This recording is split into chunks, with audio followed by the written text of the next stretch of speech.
মাত্র ৩ বছর বয়সে ক্যান্সারে আক্রান্ত হয়েছে সূর্য। এই অবস্থায় তার মা এই ছোট্ট শিশুটিকে হাসপাতালে ফেলে রেখে সংসার ভেঙে চলে গেছেন।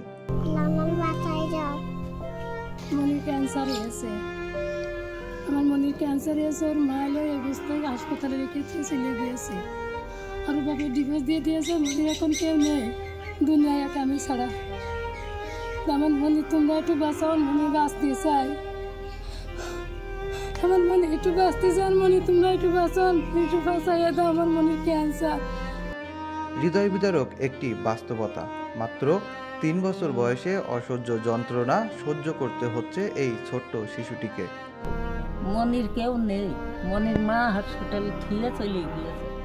এখন ওর চিকিৎসা করা কেউ লোক নেই, তো সবাই মিলে একটু চিকিৎসা করার সাহায্য করে।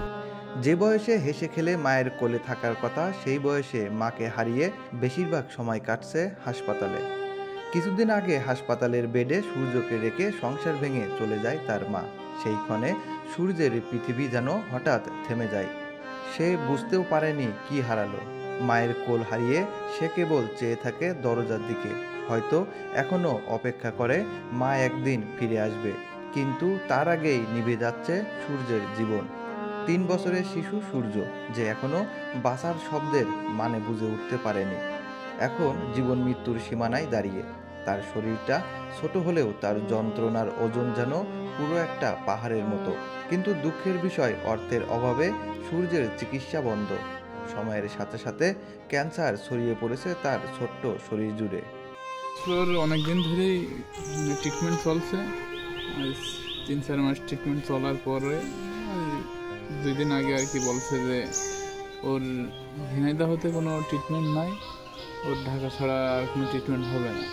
তো এখান থেকে যে ইনফেকশন ওর এই গলার এই জায়গার থেকে যে ভিতর থেকে যে সাদা যে রসটা নিয়ে এর পরে যে মানে টেস্টটা করেছে, বা সেখানে আর কি ওরা যে ইনফেকশন পেয়েছে, তাতে ওরা আনুমানিক ধারণা যে ক্যান্সার মানে পর্যায়ে চলে গেছে বা ক্যান্সার হতে পারে।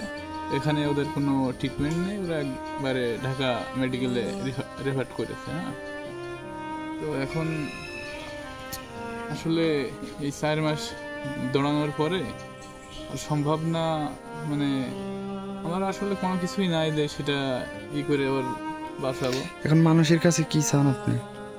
আসলে আপনাদের সবার কাছে একটাই চাওয়া যে যদি আপনাদের একটু হেল্পের কারণে যদি ওর জীবন বেঁচে যায়, তাহলে আর কি, এছাড়া আর কি কিছু। আমরা যদি একটু সহানুভূতি দেখাই, একটু সহায়তার হাত বাড়াই, তাহলে সূর্য আবার বাঁচতে পারে।